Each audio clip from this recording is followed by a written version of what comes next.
자녀 교육이 참 중요한데요. 어떤 자녀 교육이 있는 세미나가 있다고 가정을 해보시죠. 그 세미나에 갔는데 첫 시간에 자녀 교육은 1번 이것이 중요하고 자녀 교육 2번 이것이 중요하고 이런 식으로 다루는 세미나와 또 어떤 세미나에 갔는데 자녀 교육이 어떤 게 중요한가에 대해서는 알리지 않고 지금 아이들이 얼마나 탈선했는지, 아이들이 얼마나 일탈했는지, 얼마나 자녀들이 가정에서 또 그 학교에서 폭력적이고 많은 범죄를 저지르고 있는지 이런 영상물을 보여준다면 여러분 어느 세미나에서 좀 더 관심을 가질 수 있을까요? 아마도 자녀들의 문제, 자녀들이 어떤 상황에 있는지를 여과 없이 보여주고 있는 그 현장에서 야, 자녀 교육이 필요하구나라는 생각을 하게 될 거예요. 실제로 제가 2박 3일간 이 자녀 신앙교육에 관련된 세미나를 다녀왔는데 하루 종일 그 영상을 보여주더라고요. 하루 종일 자녀들이 얼마나 일탈했는지, 학생들이 얼마나 죄를 범하고 있는지 이런 영상들을 계속 보면서 남은 이틀 동안 세미나에 참석한 모든 사람들이 눈에 불을 켜고 그러면 이 자녀 교육을 어떻게 해야 된단 말인가, 아주 시급하고 중요한 인식을 가지고 남은 이틀간을 집중했던 것을 제가 떠올려 보게 됩니다. 마찬가지예요. 마태복음 13장에 나타난 이 예수님의 비유 7가지가 소개가 되고 있는데요. 그 첫 번째 비유인 이 씨 뿌리는 자의 비유는 마치 문제 제기와 같습니다. 다른 비유들을 언급하기 전에는 예수님께서 이렇게 말씀하셔요. 천국은 마치 이러면서 그 비유를 시작해 가시거든요. 그런데 오늘 첫 비유의 시작인 씨 뿌리는 자의 비유에서는 이러한 언급 없이 바로 말씀을 시작하십니다. 천국, 하나님 나라에 대한 말씀이 앞서서 바닷가에 운집한 수많은 사람들을 한 거울 앞에 세워주시는 거예요. 제자들이 돌아다니면서 거울을 나눠준 게 아니라 사람들이 이 하나님의 진리의 말씀, 하나님 나라의 복된 소식을 듣기 전에 그들이 지금 어떤 상태에 처해 있는지 말씀의 거울 앞에 서게 하시는 거예요. 너희들은 이 진리의 말씀, 이 하나님 나라의 복된 소식을 들을 준비가 됐는가라는 요청과 명령으로 이러한 비유의 첫 번째 말씀을 전해주고 있는 것입니다.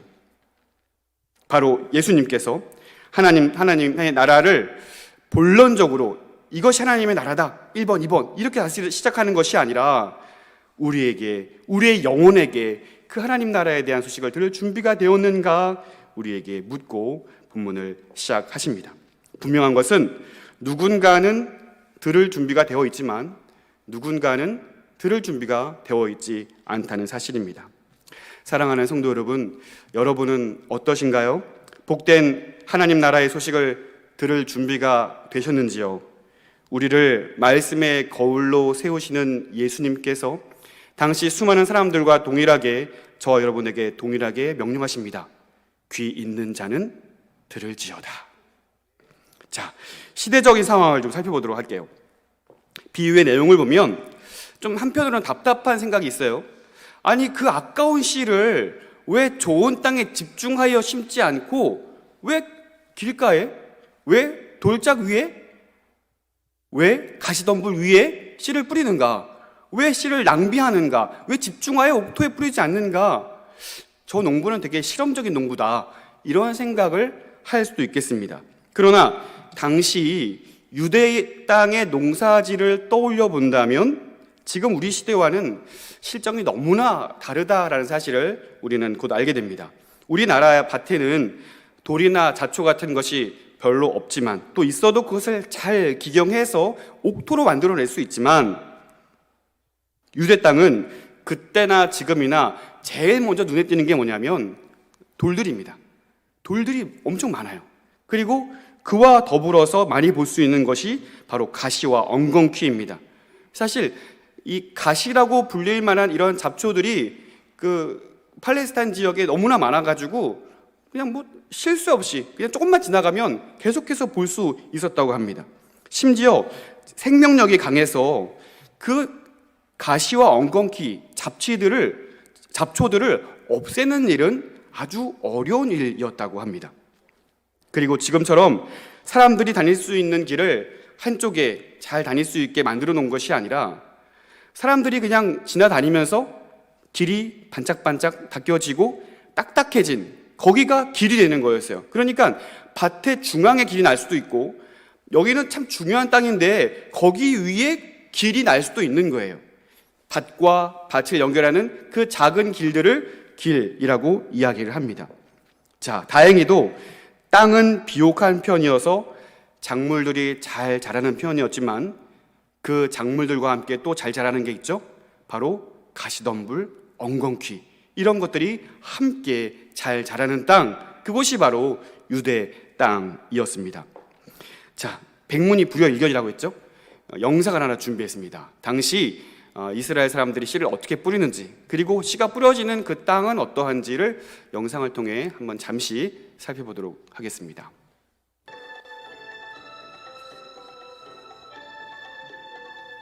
대부분 지역에 농작물을 기를 수 있을 만큼 충분한 비가 오지만 대부분 돌이 많은 땅으로 땅을 갈기가 어렵습니다. 씨 뿌리기는 10월에 이른 비가 내리기 바로 몇 주간 전에 이루어집니다. 첫 번째 단계로 우선 밭에서 큰 돌을 치우는 일을 해야 했습니다. 이 돌들은 밭 가장자리로 옮겨져서 밭의 경계를 표시하는 일종의 울타리가 되었습니다. 이 돌담은 사람이나 대부분의 짐승이 들어오지 못하게 할 정도로 충분히 높지는 않았습니다.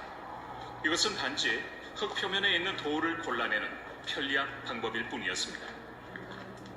다음 단계는 씨를 뿌리는 것이었습니다. 씨는 자루나 외투를 접은 곳에 담아왔습니다. 씨는 흙 표면에 골고루 퍼지도록 뿌립니다. 씨앗이 귀했지만 씨 뿌리는 일을 섬세하게 하지는 않았습니다. 예수께서는 씨 뿌리는 자의 비유에서 어떤 씨는 흙이 덮이지 않는 곳에 떨어질 수도 있다고 말씀하셨습니다. 어떤 씨는 밭 가장자리에 자라는 가시덤불 사이에 떨어질 수도 있고 경작을 할 수 없는 바위 위에 떨어질 수도 있었습니다. 또 어떤 씨는 반 옆에 있는 딱딱한 길바닥에 떨어질 수도 있었습니다. 자, 그러다 보니까 그 아까운 씨를 좋은 땅에 집중적으로 뿌리는 일은 숙련된 농부에게도 그다지 쉬운 일은 아니었다는 사실입니다.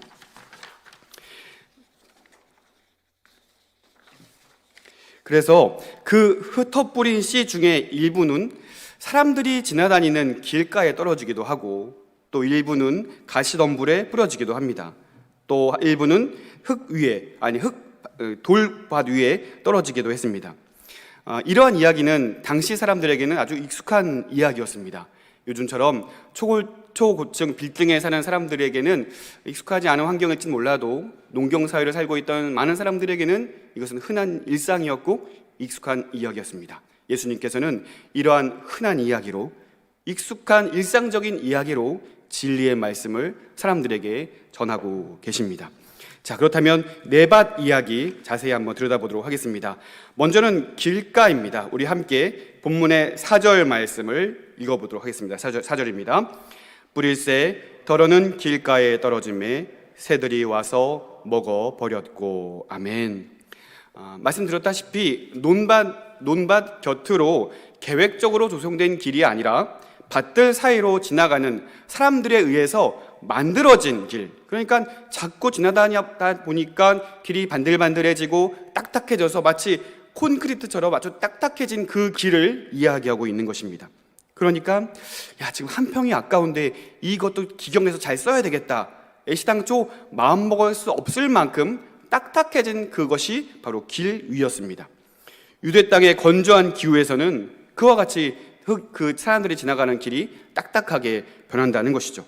어떻게 보면 오히려 자연 친화적인 방법이 아니었을까라는 생각을 하는 거예요. 더 욕심내지 않고 인위적인 방법으로 가꾸고 조성하는 것이 아니라 되어 있는 대로 뿌리는 거죠. 어쨌든 농부에 의해 뿌려진 씨는 어김없이 그 길가 위로도 흩어 뿌려지게 됩니다. 그러하니 이 떨어진 씨의 결말은 우리가 충분히 예상할 수 있습니다. 사람들에 의해 밟혀서 으스러지거나 예수님께서 말씀하신 대로 공중에 새가 날아와서 그것을 먹어버릴 것입니다. 싹을 틔울 희망조차 갖지 못한 채 길가 위에 떨어진 씨는 사라져버리게 됩니다. 두 번째 땅입니다. 흙이 얕은 돌밭인데요. 우리 5절 말씀 같이 읽어볼게요. 5절입니다. 더러는 흙이 얕은 돌밭에 떨어짐에 흙이 깊지 아니하므로 곧 싹이 나오나. 아멘. 자, 흙이 살짝 덮여 있는 어떤 바위일 수도 있고요. 아니면 쟁기질을 하지만 쟁기가 길이가 닿지 않는 비교적 깊지 않은 공간에 큰 바위가 있는 흙이 묻혀 있는 땅일 수도 있겠습니다. 어쨌든 중요한 것은 그 씨가 뿌리를 내리기에는 충분하지 않은 공간을 이야기하고 있습니다. 큰 바위에 가로막혀서 뿌리가 깊이 내려가지 못해서 충분한 수분을 공급받지 못한 채 싹을 틔우고 성장하는 것처럼 보이지만 이내 뜨거운 열기들로 인해서 메말라 죽어버리게 된다는 것입니다. 결과는 같지만 길가 위에 떨어진 씨앗보다는 훨씬 낫습니다. 왜냐하면 싹이라도 틔울 수 있기 때문입니다. 세 번째 땅은 가시떨기입니다. 7절 말씀 우리 함께 읽어보겠습니다. 7절입니다. 더러는 가시떨기 위에 떨어짐에 가시가 자라서 기온을 막았고. 농사에 있어서 특별히 유대 땅에 있어서는 가시떨기는 담배와 같습니다. 백해무익한 거죠. 밭을 차지할 뿐만 아니라 영양분까지 다 빼앗아서 다른 농작물들에게 갈 영양분을 뺏어버립니다. 또 가까스로 성장하는 농작물보다 더 크게 자라서 충분히 흡수해야 할 태양빛까지도 빼앗아 버려서 성장을 방해합니다. 심지어 근절되지도 않습니다. 잡초를 베고 땅을 갈아엎어도 또 다른 잡초들이 무성하게 자랄 뿐이었죠. 이런 백해무익한 가시떨기에 농부가 일부러 씨를 뿌릴 리는 없을 거예요. 옥토에 뿌리다 보니 그 가시떨기 위에도 씨가 어느 정도는 뿌려지게 된다는 것입니다. 네 번째 땅은 드디어 좋은 땅입니다. 옥토입니다. 농부의 손길에서 떠난 씨앗 중에 좋은 땅에 떨어진 씨앗은 일단 공중에 날아다니는 새들로부터 안전합니다. 왜냐하면 땅 속에 묻혀 있으니 발각되지 않고 또 사람들에게 밟힐 염려도 없습니다. 폭신한 땅 속에 있으니 밟아 으스러질 염려도 없습니다. 충분한 땅과 흙과 또 충분한 물과 영양분이 있으니 이제 이 씨앗은 자라서 어떤 것은 100배, 어떤 것은 60배, 어떤 것은 30배의 결실을 맺게 될 것입니다. 어떤 성경학자가 이 본문을 주해하면서 그 당시 평균작이 10배 정도였다라고 얘기하더라고요. 그러니까 평균작이 10배니까 가장 최소치 결실인 30배도 어마어마한 풍작이라 볼 수 있겠습니다. 그러니 60배, 100배면 상상할 수 없는 아주 큰 풍작이라 우리가 볼 수 있겠습니다. 이제 네 땅을 다 살펴보았습니다. 그런데 이제 예수님께서 이 네 밭에 대한 비유를 말씀하신 후에 우리가 9절에서 보았던 것처럼 들을 귀 있는 자는 들어라 이렇게 명령하고 비유를 끝내버리시는 거예요. 많은 사람들은 떠나갔고 예수님은 자리를 옮기시고 제자들은 궁금해서 참을 수가 없는 거죠. 예수님께 이 비유의 뜻이 무엇입니까? 라고 물어봅니다. 그리고 예수님께서 네 밭의 해설을 친히 제자들에게 말씀해 주십니다. 자, 이 예수님의 네 밭 이야기 해설편을 함께 나누기 전에 우리가 분명하게 기억해야 할 사실이 있습니다. 그것은 뭐냐면 이 비유에서 상징하는 그 내용들, 비유에서 상징하는 그 세부 내용들을 우리가 절대로 뒤섞어서는 안 된다라는 사실입니다. 무슨 말이냐면 지난주에 우리 담임 목사님께서 비유풀이를 잘 해주셨어요. 우리가 은혜롭게 비유풀이를 들으면서 그 비유풀이의 실체를 듣는 순간 어안이 좀 벙벙했습니다. 그렇죠? 나도 모르는 사이에 신천지 1강을 다 수료를 했잖아요. 우리 한번 복습 한번 해볼까요? 복습. 다 열심히 적으시던데 뒤에서 보니까 버리셨나요? 기억하시죠? 복습을 한번 해보겠습니다. 씨는 무엇이었죠? 하나님의 말씀. 기억을 하시네요. 두 번째, 밭은 뭐였죠? 사람의 다 기억하시네요?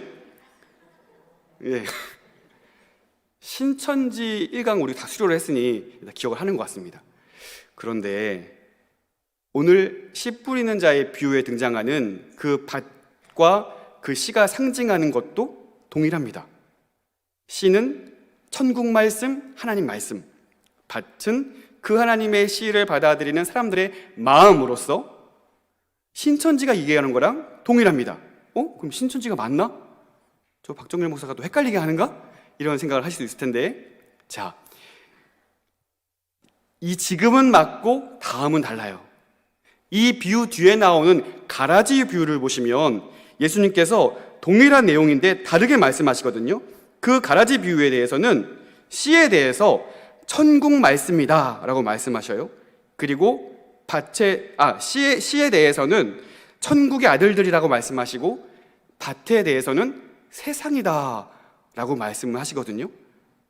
그러니까 신천지가 말하는 것처럼 그 비유가 어떤 순간이든지 그거여서 자기들의 교리를 강화하기 위해서 그 짝 비유를 얘기하면서 이건 이거고 이건 이거다 딱딱 맞고 모든 상황에 따라서 자기들의 입맛에 따라서 맞는 것이 아니라, 우리가 이 비유를 대하면서 정확하게 기억하고 인지해야 될 사실은 뭐냐면, 예수님께서 성경이 일러주시는 대로 그 비유에 대한 상징을 이해하고 인식해야 한다는 사실입니다. 우리 마음대로 그 비유들을 뒤섞어서 이해해서는 안 된다라는 사실이죠. 지금 말씀하는 것처럼 씨 뿌리는 자의 비유에서 나오는 이 상징과 가라지 비유에 나오는 상징과 똑같은 단어이지만 상징이 다르다는 것을 우리가 분명히 알 수가 있습니다. 그와 같이 말씀해 주시는 대로 말씀하는 만큼 우리가 이해하고 받아들이는 것이 중요하다 할 것입니다. 비유의 상징들을 뒤섞어서 상황에 맞지 않게 해석하는 것은 금물이겠습니다. 자, 이것을 우리가 기억한 채로 이 네밭 이야기의 해설편을 한번 들여다보도록 하겠습니다. 예수님께서 19절 말씀을 통해서 길가에 대한 해설을 해주십니다. 자, 우리 19절 말씀 같이 한 목소리로 읽어보겠습니다. 19절입니다. 아무나 천국 말씀을 듣고 깨닫지 못할 때는 악한 자가 와서 그 마음에 뿌려진 것을 빼앗나니 이는 곧 길가에 뿌려진 자요. 아멘. 자, 다시 한 말씀을 보시면, 천국 말씀을 듣고 깨닫지 못할 때는 악한 자가 와서 그 마음에 뿌려진 것을 빼앗나니. 여러분, 길가 하면 떠오르는 이미지가 무엇이었죠? 딱딱하고 반질반질하고 콘크리트처럼 딱딱한 땅, 그것이 우리가 살펴본 길가의 이미지였습니다. 이는 내 마음밭 중에서도 가장 최악의 상태인 것 같아요. 가장 절망적인 상태인 것처럼 보입니다. 하나님의 말씀이 도대체 흡수되지 못할 만큼 흡수될 공간이 전혀 없는 상태이기 때문에 그렇습니다. 그렇다면 왜 이런 상태가 되었을까? 왜 딱딱해져서 하나님의 말씀을 흡수될 공간이 조금도 없는 그런 딱딱한 상태가 되었을까 하는 것이죠. 이것은 영적으로 죽음에 이른 상태를 의미하고 있는 것입니다.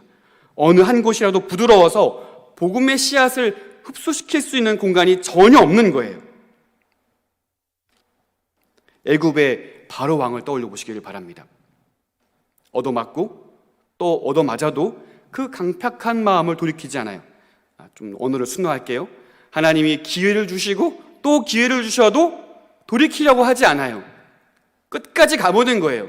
굳어진 마음을 펴지 않고 계속해서 하나님께 대항하여 대적하여서 하나님께서 돌이키려고 주시는 기회들을 붙잡지 않습니다. 그리고 비참한 결말을 그는 맞이하게 되죠. 사실상 이러한 길가와 같은 자들이 바로 누구였냐면요, 나는 구원받은 사람들 중에 영순이야라고 이해하고 인식하였던 바리새인들과 종교 지도자들이었다는 사실입니다. 오히려 예수님의 말씀을 듣고 즉시로 영접하고 순종하여 예수님의 명령대로 따랐던 세리장 삭개오가 어쩌면 좋은 땅의 마음밭이 아니었을까 생각해 봅니다. 예수님께서 그 바리새인들을 향하여서 이렇게 비판하십니다. 회칠한 무덤이여 라고 말씀하셔요. 겉은 좋은 땅처럼 보일지 모르겠는데 그 안은 길가와 같다는 거예요. 도대체 굳어져서 회개할 마음도 없고 예수 그리스도를 구주로 영접할 마음도 없고, 오히려 그들에게 있는 율법으로 인하여서 나는 스스로 구원받은 자다 하여서 예수를 비난하고 예수를 잡아 죽이려 했던 그들의 모습을 예수님께서는 이와 같이 말씀하고 있습니다. 이들과 같이 그 마음밭이 길가라면 하나님의 말씀을 들었어도 깨달으려는 마음 없이, 더 깊이 알고자 하는 마음 없이 이 마음 속에서 피상적인 마음을 읊조리는 거예요. 아, 좋은 말씀이구나. 아, 감동이 된다. 그러나 거기까지입니다. 그 말씀이 내 영혼에 안착되어서 그 말씀의 진리가 무엇인지, 그 말씀이 밝혀 알리고자 하신 것이 무엇인지에 대해 관심을 갖지 않고 단순히 거기까지인 거죠. 그러니 말씀의 씨앗이 그 심령에 다가온다 할지라도 악한 자가 와서 그것을 빼앗아 가버린다는 것입니다. 그러므로 그들은 영영 회개할 기회를 잃게 됩니다. 사랑하는 성도 여러분, 마음밭이 굳어지는 것을 경계할 수 있기를 간절히 소원합니다. 마음밭이 굳어져서 하나님께서 말씀을 통하여, 또 대화를 통하여, 묵상을 통하여 때로는 우리의 자존심을 아프게 하고, 때로는 우리의 마음을 상하게 하고, 나는 잘 살고 있다고 생각했는데 말씀을 통하여 경책할 때 내 마음이 나빠진다 할지라도 내 마음이 강팍한 채로 그 말씀을 애써 외면하지 아니할 수 있는 저와 여러분 될 수 있기를 간절히 소원합니다. 우리의 마음밭이 강팍해지는 것을 우리는 경계해야 합니다. 사탄이 휑휑 날아다니면서 우리 심령의 진리가 안착하는 것을 노리고 있어요. 안착하자마자 그것을 낚아채기 위해서 노리고 있습니다. 우리는 우리의 마음밭이 딱딱해지지 아니할 수 있도록 더욱 깊이 하나님의 말씀을 알고자 하는 하나님의 백성들이 되시기를 주님의 이름으로 축원드립니다. 두 번째는 흙이 얕은 돌밭에 대해서 예수님께서 해설해 주십니다. 20절 말씀 같이 읽어보겠습니다. 20절입니다. 돌밭에 뿌려졌다는 것은 말씀을 듣고 즉시 기쁨으로 받되. 아멘. 우리 모두가 알고 있는 것처럼 식물은 깊이 뿌리를 내리지 아니하면 금세 말라지게 됩니다. 약간의 흙과 약간의 수분으로 싹을 틔울 수는 있지만 깊이 뿌리를 내리지 못한다면 그 뜨거운 열기를 못 이기고 금세 말라서 죽어버리고 말 것입니다. 흙이 얕은 돌밭에 뿌려진 씨가 아마 그럴 거예요. 하지만 이도 길가에 뿌려진 씨앗보다는 낫습니다. 기쁨으로 말씀을 받기 때문에 그렇습니다. 기쁨으로 말씀을 받아서 순식간에 믿음이 자란 것처럼 보이기도 합니다. 기쁨이 충만하니 마치 나는 믿음이 더욱 자란 사람처럼 착각하여 나는 이제 만사형통이요, 나는 주님과 함께하니 나는 행복한 사람이요, 모든 문제 앞에서 나는 자신이 있다고 생각할 수도 있겠습니다. 기도하는 족족 하나님이 들어주시고 함께하시니 마음이 든든하고 부유합니다. 그러나 그것은 착각일 수 있다는 거죠. 한 주 전에 제 딸이 유치원에서 씨앗을 몇 개 받아왔어요. 그리고 준비된 그 통 안에 휴지를 좀 깔고 물을 자작하게 넣은 후에 씨앗을 올려놓았어요. 그리고 3일이 지난 경과, 3일이 지났습니다. 제가 깜짝 놀랐어요. 야, 어떻게 이렇게 잘 안 보이시죠? 그래서 그 사진을 준비했습니다.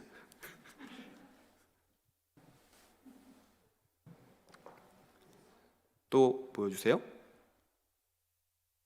다음 사진이요. 네. 저렇게 조그만 씨앗에서 싸게 자라나는데, 이게 푸릇푸릇한 게 아주 빳빳하게 하늘을 향해서 올라오는 모습이 제가 보기에 상당히 좀 감동이 되더라고요.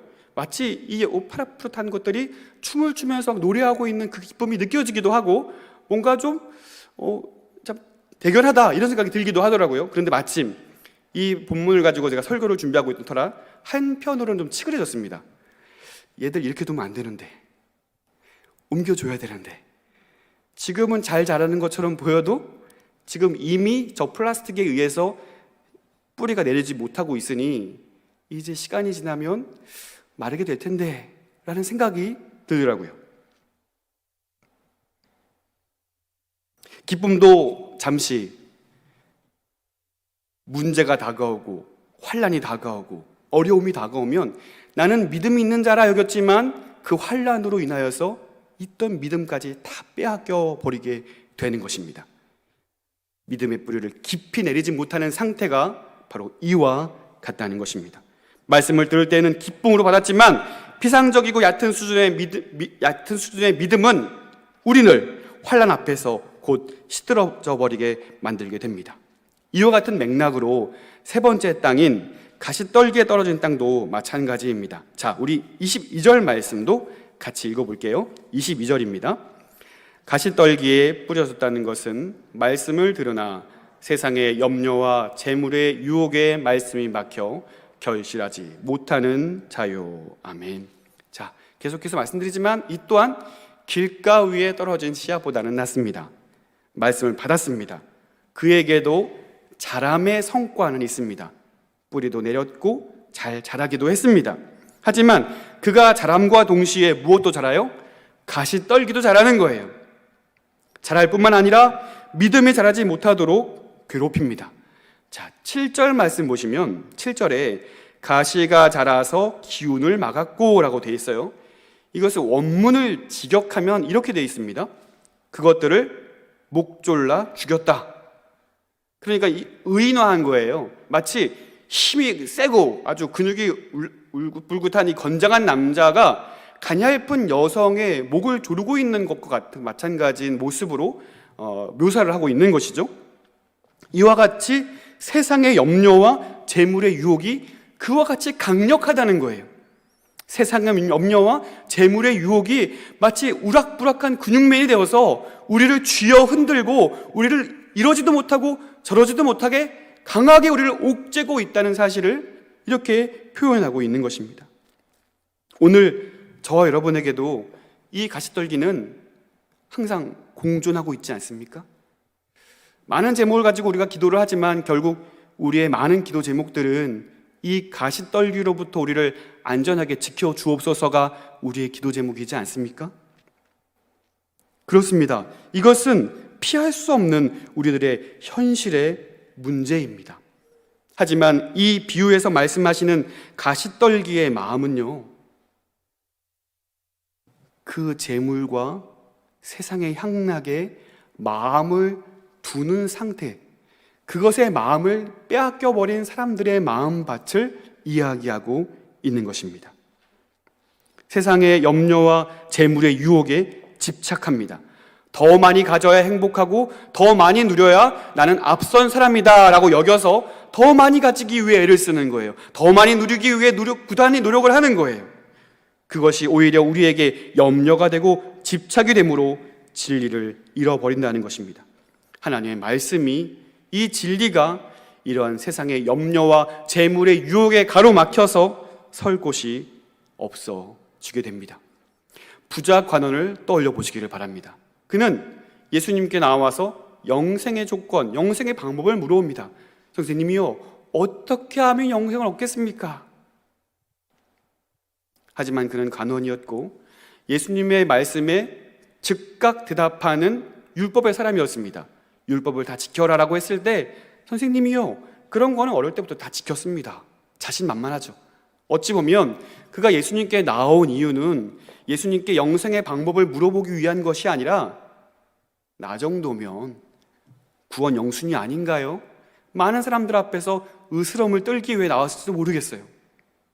그러나 예수님께서 으스대던 그 부자 관원에게 이렇게 말씀하십니다. 내가 가진 것을 다 팔아서 나를 따라라. 부자 관원은 죽을 지경으로 고민하다가 결국 그 자리를 떠납니다.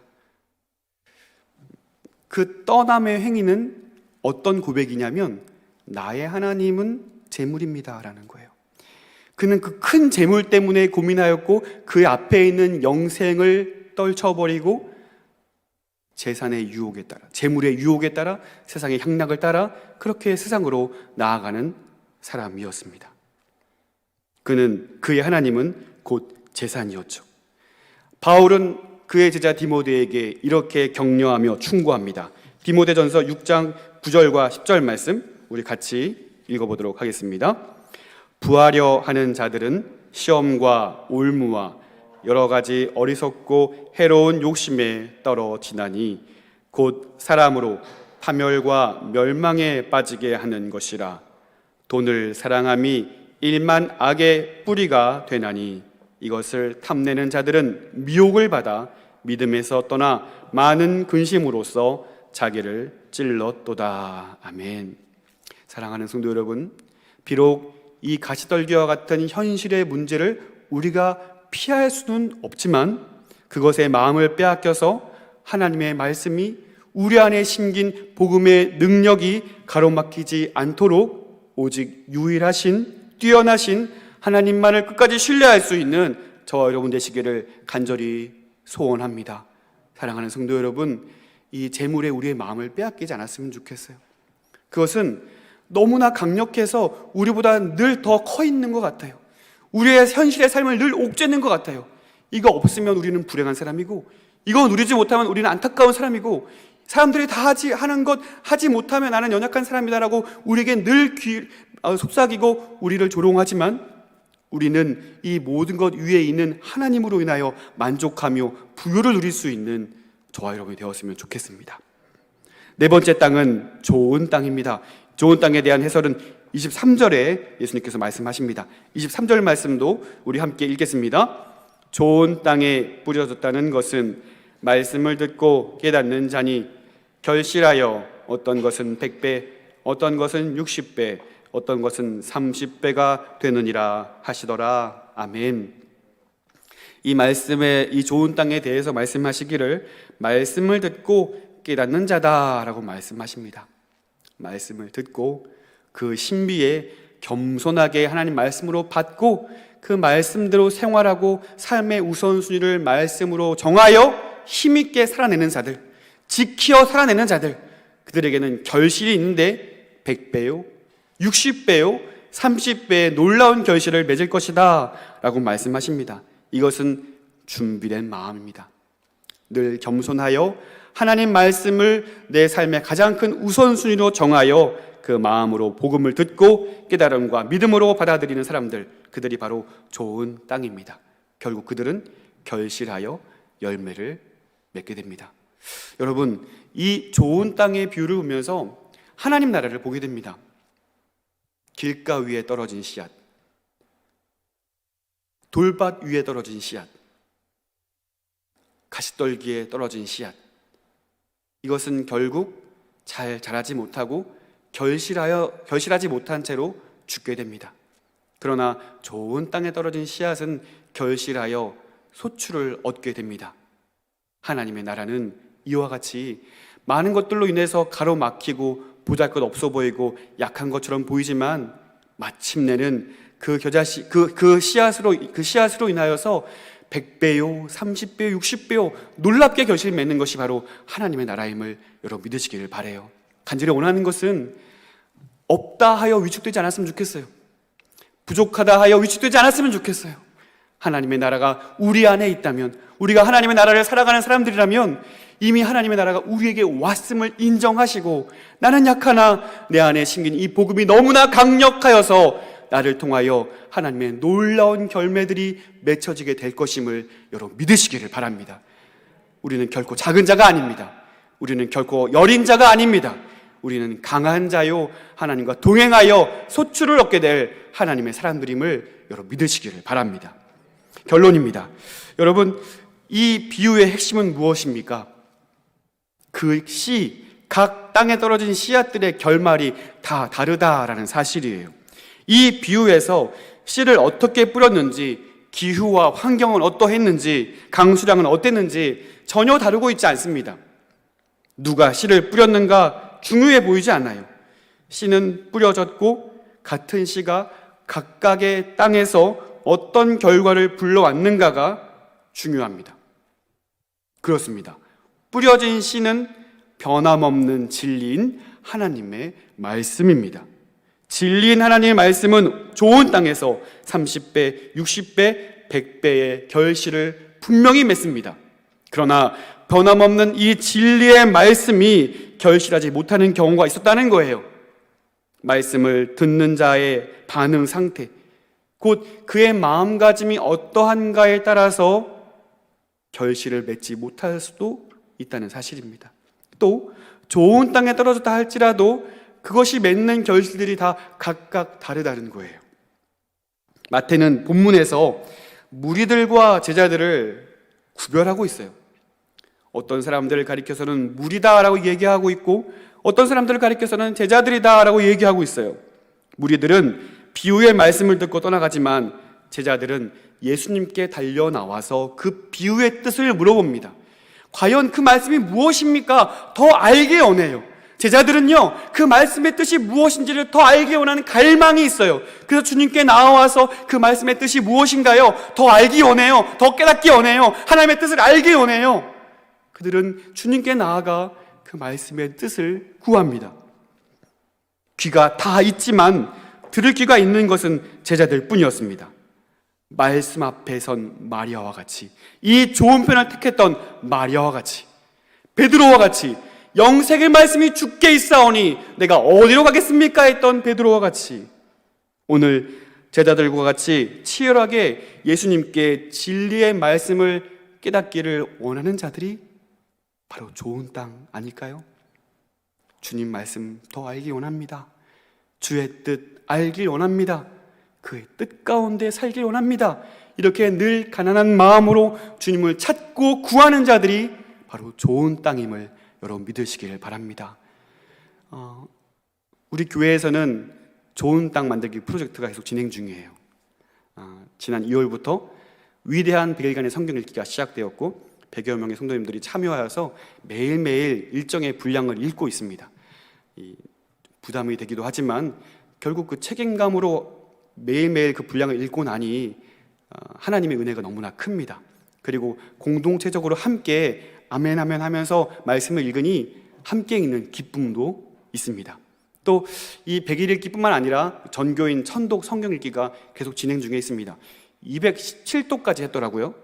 이제 한 내년이면 천독 아멘 좀 해주십시오. 내년이면 말씀을 함께 읽고 말씀을 함께 나누고 말씀 안에 함께 거하는 공동체, 우리 세한교회가 좋은 땅 되기를 소원합니다. 그렇다면 여러분, 이 좋은 밭을 어떻게 유지해야 할까요? 좋은 땅을 알겠는데 좋은 땅을 유지하는 방법은 무엇일까요? 오늘 말씀을 통해 한 번 더 정리하길 원합니다. 자, 23절 말씀 한번 보실까요? 우리 본문 23절 함께 읽겠습니다. 좋은 땅에 뿌려졌다는 것은 말씀을 듣고 깨닫는 자니. 자, 여기까지 읽겠습니다. 좋은 땅에 뿌려졌다는 것은 말씀을 듣고 깨닫는 자니. 자, 여기서 깨닫다라고 번역된 헬라어 단어 쉬니에이스라는 단어가 있는데, 이 쉬니에이스라는 원래의 의미는 이렇다고 해요. 두 개의 사물을 하나로 합치는 것. 두 개의 사물을 하나로 합치는 것. 특히 지각을 통해서 인식되는 어떤 것들을, 어떤 대상을 포개어서 하나로 합치는 것을 얘기한다고 합니다. 그러니까 우리가 좀 쉽게 설명하면 내 생각이 있고 내 가치관이 있잖아요. 내가 품고 있는 어떤 사상이 있고 사고가 있잖아요. 그런데 어떤 대상의 이야기와 어떤 것들의 사상을 합치시켜서 하나로 만드는 것, 그것이 바로 이 쉬니에이스라는 단어인 거예요. 그러니까 여기서 깨닫다라는 것은 무엇을 깨닫는 거냐면은 아주 완고해지고 딱딱해진 나의 사상과 나의 가치관을 하나님의 말씀으로 통일시키는 거예요. 하나님의 말씀으로 하나로 뭉치는 거예요. 합치하는 거예요. 내 사상과 내 판단보다 하나님 말씀을 우위에 두고 우선순위 삼고 하나님 말씀대로 살아가고자 하는 것, 그것이 바로 여기서 말하고 있는 쉬니에이스라는 것입니다. 그러므로 하나님의 말씀대로 살아서 하나님의 통치 아래 살아가는 삶을 깨닫는 삶이라고 이야기할 수 있겠고, 또 이것이야말로 좋은 땅을 유지할 수 있는 우리의 방법이라 할 수 있겠습니다. 누가복음 8장 15절 말씀도 한번 읽어볼까요? 누가복음 8장 15절입니다. 좋은 땅에 있다는 것은 착하고 좋은 마음으로 말씀을 듣고 지키어 인내로 결실하는 자니라. 아멘. 자, 동일한 씨 뿌리는 자의 비유에서 누가복음에서는 이렇게 번역하고 있어요. 착하고 좋은 마음으로 말씀을 어떻게 해요? 듣고 지키어 인내로 결실하는 자다. 듣고 지키어 인내하는 것, 그렇습니다. 좋은 밭을 유지하기 위해서 무엇보다 하나님 말씀을 읽고 그 읽은 말씀을 지켜 살아갈 수 있는 우리의 신앙과 우리의 삶이 일치될 수 있게 하는 것, 그것이 우리의 좋은 밭을 계속해서 유지할 수 있는 방법이라는 거예요. 여기서 반드시 필요한 게 뭐예요? 인내입니다. 우리 2주 전에 견인 교리에 대해서 함께 말씀을 나누었습니다. 레카차가 끌고 가는 게 견인이 아니었죠? 견디고 인내하는 것. 결국 견디고 인내하는 삶은 우리를 좋은 밭을 유지하게 만든다는 사실입니다. 예수를 닮게 합니다. 성령의 열매를 풍성하게 맺게 합니다. 이 좋은 밭을 유지해 나갈 수 있는 저 여러분 되시기를 간절히 소원합니다. 마지막으로 우리 9절 말씀 한번 읽어보실까요? 귀 있는 자는 들을지하시니라. 아멘. 귀 있는 자는 들으라. 여러분 들으셨습니까? 내용이 기억이 나십니까? 그 귀 있는 자는 들으라, 이게 약간 속담 같긴 한데요, 전형적인 히브리식 표현이라고 합니다. 그러니까 이 말을 우리식대로 번역을 하자면 듣고 이해한 대로 지키라, 뭐 이렇게 이해할 수 있겠어요. 그러니까 그들의 표현대로 또 다른 표현을 예를 들어보자면 당신은 머리가 참 큽니다 이러면요, 당신은 참 지혜롭습니다 이런 말이에요. 단어보다는 의미에 강조점을 둔다는 거예요. 여러분 이제 옆에 계신 분들을 보시면서 당신은 참 지혜롭습니다 이렇게 인사하실 때 어떻게 해야 된다고요? 머리가 있습니다. 머리가 있습니다.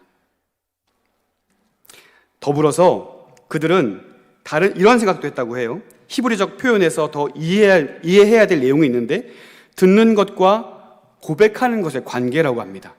듣는 것과 고백하는 것의 관계. 그들의 사고방식은요, 그 입과 귀가 연결되어 있다고 생각하는 거예요.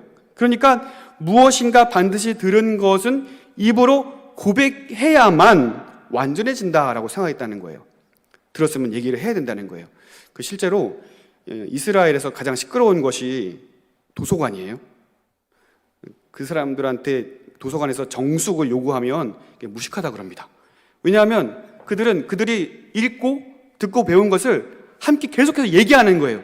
너 생각은 어떠냐? 나의 생각은 이렇다. 계속 얘기하면서 의견을 조율하면서 자신이 가진 지혜와 지식들을 더 증가해 나가는 거죠. 그게 이스라엘 교육법으로 참 많이 유명했었는데, 그들이 생각하는 바는 이렇다는 거예요. 귀가 입과 연결되어 있기 때문에 귀로 듣고 눈으로 본 것은 반드시 입으로 말해야 한다는 것입니다.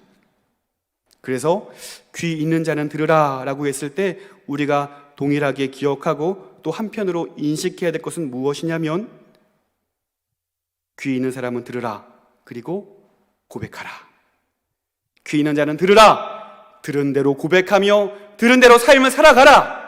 귀 있는 자는 들으라, 이해했는가 깨달았는가 그 말씀 가운데 삶을 살아내라. 이것이 오늘 우리에게 명령하시는 주님의 명령임을 여러분 기억하시기를 바랍니다. 말씀을 마무리하겠습니다. 이 모든 말씀을 아우르는 성경 구절이 있죠. 요한계시록 1장 3절 말씀입니다. 우리 함께 읽도록 하겠습니다.